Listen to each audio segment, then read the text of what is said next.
Okay, next kita ada histogram.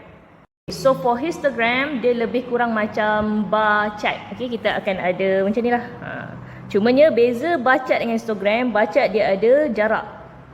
Kalau histogram, kita akan buat dia dekat-dekat. Okay. Kenapa histogram dia dekat-dekat? Histogram, so basically histogram akan macam ni. Dia akan macam bersambung, bangunan bersambung. Okay, kenapa histogram ni dia dekat-dekat? Sebabnya dia representation of data, group data. A histogram is a data representation yang display group data. So group data, kita ada ungroup data. This one I have explained in the first video during your exercise 1. Group data is a data that is collected in intervals. Okay, this one is the difference between the group and ungroup data. And contoh, this one ungroup data, bila dia dah groupkan data, kita dah ada interval lah. Contoh 20 sampai 29, 30 sampai 39, 40 sampai 49, 50 sampai 59. So bila buat histogram, dia akan jadi macam ni. Yang ni satu, which is 20 sampai 29. Okay. And then kita ada 30, 39, 14. So sambung macam ni sampai 14. 30 sampai 39. And then 40 pun akan sambung 40 sampai 49. Sampailah siap this histogram. But for bar chart, dia bukan group data. Dia akan bagi satu-satu. Contohnya bilangan adik-beradik lagi kan. 2, 3, 4. So katakan kelas tu ada seorang je, ada 2 adik-beradik. Okay, 1. And then yang 3 tak ada langsung. 4 tak ada langsung. 5 ada. Macam ni. Okay. Katakan kalau 3 ada pun, kita still kena jarakkan dengan 2 tu. Sebab this one, dia bukannya data yang group. Yang ada interval. Dia macam bilangan sahaja. Okay, next. This is the example for histogram. The histogram shows the heights of 50 girls. Find the number of girls with height from 155 cm to 159. So dia nak daripada 155 sinilah sampai 159 ketinggian dia. And then macam mana kita nak baca? Tengok dekat sini, garis, baca bilangan dia ada berapa orang. Okay? Ada 9. This one ada 9 orang. 10 sebenarnya. Silap. Okay, 10 orang. And then for B, a girl with height of 160 cm and above is eligible to participate in the volleyball teams. Find the number of girls who are eligible. Okay. So siapa yang 160 cm ke atas, which is this one lah. 160 ke atas ni baru dia layak untuk masuk volleyball team, which is kita ada 3 orang. And last one, by observing the shape of the histogram. So dia ada shape ni kan, shape dia macam menaik, lepas tu turun. Make an inference based on the distribution of the heights of the girls. So inference yang kita boleh buat, most of the girls have heights of 145 cm to 159. So kebanyakannya ada daripada 145 sampai 159. Kalau dia bagi data, basically kita akan buat macam ni lah bentuk dia. Sama je lebih kurang macam bar chart. Okay. Last one, is it last one? Second last, frequency polygon. So frequency polygon ni dia daripada histogram. Dia sama macam line graph, cumanya dia adalah frequency polygon lah. Okay. Kalau yang histogram tadi dia sama dengan almost same with bar chart, frequency polygon almost same with line graph. Okay, so a frequency polygon is a graph formed by joining the midpoint of the top of each bar in a histogram with straight line. So dia daripada histogram tadi, kita buat midpoint dekat dia punya atas sekali tu, and then kita akan sambungkan dia. Contohnya this one. Kan tadi kita dah ada ketinggian pelajar tu, and then kita ambil midpoint. So this one adalah midpoint dia. Tengah-tengah dia. So kena start daripada our x axis ni. So bila polygon dia kena tertutup. So our graph ni akan tertutup. Kalau line graph dia terapung tak apa. Maksud terapung macam ni. Dia macam ni tak apa. Okay. But for polygon, frequency polygon dia kena start daripada bawah. So bila kita dah buat line tu, this one is our frequency polygon. Yang ni our frequency polygon kita. Okay. Almost same with the line graph. Kita akan buat dot for the midpoint. So basically untuk buat frequency polygon, selalunya kita akan buat histogram dulu. Okay. And last one is the scatter diagram. Okay, so scatter diagram ni, scatter bila kita kata scatter tu dia bersepah lah. Okay, gambar yang bersepah. So data tu dia nampak macam bersepah macam ni. So a scatter diagram ataupun kita panggil scatter graph or scattergram is a method of comparing two variables by plotting their corresponding value on a graph. This value are usually taken from table. So this one, kita nak compare markah maths dengan markah science dia kan. In other words, the variable are treated just like x dengan y. This is shown in the scattered diagram. So, kat sini kita nampak ada banyak markah ni. Maksudnya banyaklah student dia.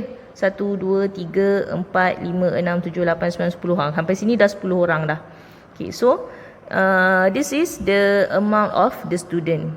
And contoh kat sini macam ni kita baca 30. Contoh ini dapat 30. Dia punya science pun 30. Kat sini contoh 45 lah dia punya maths, dia punya science 40 macam tu. Okay. And kenapa dia kata positive correlation? Sebab this graph kita nampak dia naik macam ni. So bila dia naik macam ni, this is what we call positive correlation. This means that the pupils, the student who get high marks in maths test also tend to get high marks in science test. Okay, this is what we call positive correlation.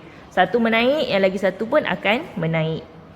Kita ada 3 jenis correlation. There are 3 types, which is semakin menaik. Lepas tu, older a car, the lower the value, and the distance you live from your place of work will affect how much you earn. So untuk positif, kita ambil ketinggian dengan kelebaran tangan. So this one is positive correlation.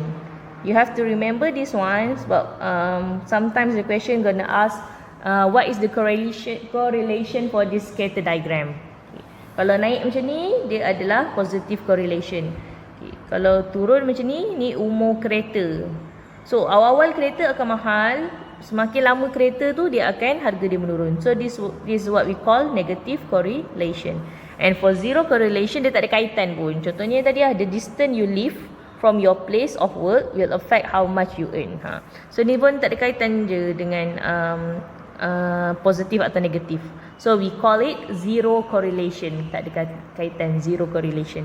So the first diagram ni dah tunjuk positif sebab one quantity increase, yang lagi satu pun akan increase. Okay. Yang second one dia negatif sebab satu increase, satu lagi decrease. And the last one, this scatter diagram has zero correlation sebab tak ada, no relationship. This is the point lah. No relationship between the distance a person from live ni lah. No relationship, dia tak ada relationship. Okay, so this is the example. Comment on the correlation of each graph. So the question asks you to comment. The first graph ni ada positive correlation sebab dia naik macam ni. And this one dia negative correlation. Okay. So this one dia tanya ni je lah. Dia tanya your comment. Kalau ada soalan dia akan bagi data. Contoh dia bagi data markah maths dengan markah science.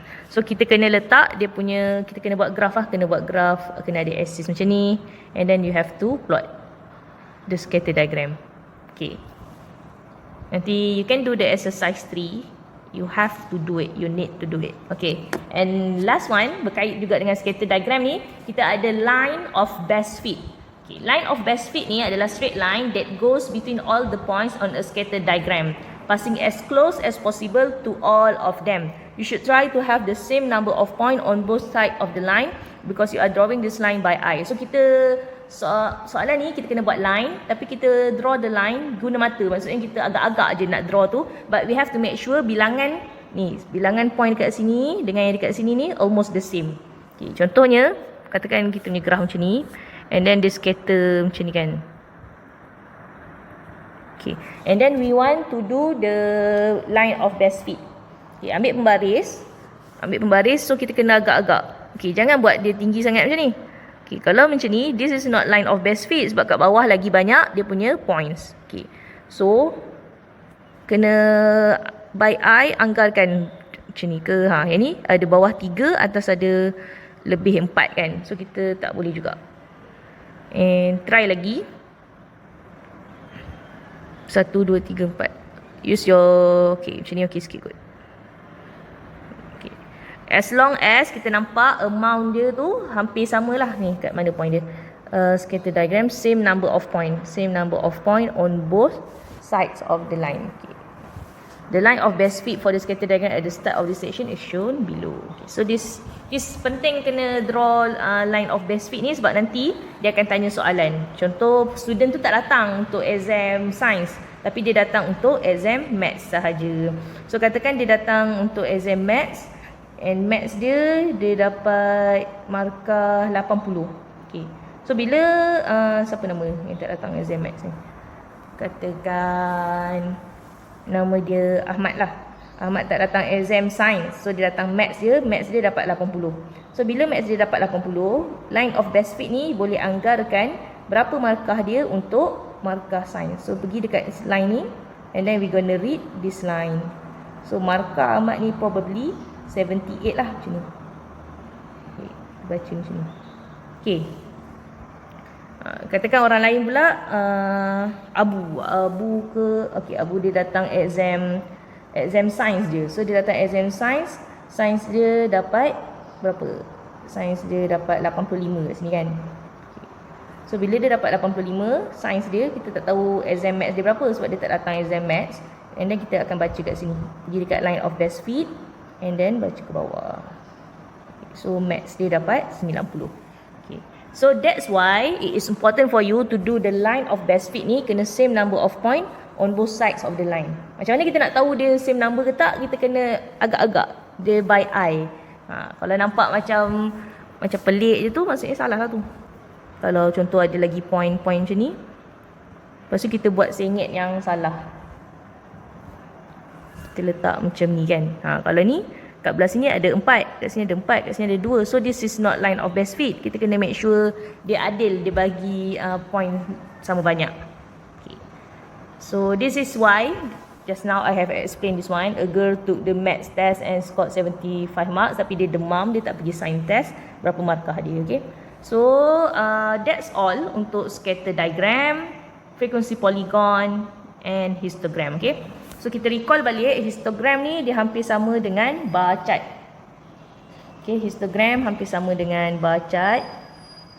Beza dia, histogram kena ada class interval. Contohnya ketinggian daripada 150 sampai 155 and then kita sambung. Okay. But for bar chart, dia akan ada jarak-jarak macam ni. Okay.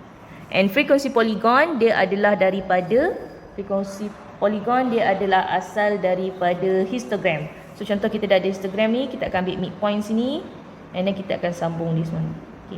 And it is important dia akan sambung sampai axis yang bawah tu, okay? Okay. And for frequency polygon dia lebih kurang macam line graph. Beza dia frequency polygon ni mesti dia touch axis yang bawah ni. Okay, supaya polygon maksudnya dia tertutup, dia tak boleh ada open macam ni. Okay. And scatter diagram adalah yang sepah-sepah tu lah. Macam ni. Data dia kita represent macam ni sahaja. Dan data dia akan ada banyak lah. Okay. And kita ada correlation dia. Ada 3 jenis correlation. Positive, negative and zero correlation. Okay. So kena ingat lah kalau positive, scatter diagram dia macam ni. Point dia ada banyak-banyak macam ni. Okay. And kalau negative dia turun ke bawah. Kalau zero correlation, dia no relationship lah. Dia punya data tu bersepah-sepah. And last one, for scatter diagram, kita ada line of best fit. So macam mana nak buat line of best fit ni? Kita kena use our eye and make sure the same number of point ada dekat dua-dua side. Okay, so that's all for today. Thank you for watching. And if you have any question for your exercise, you can ask your teachers. Okay, that's all. Thank you.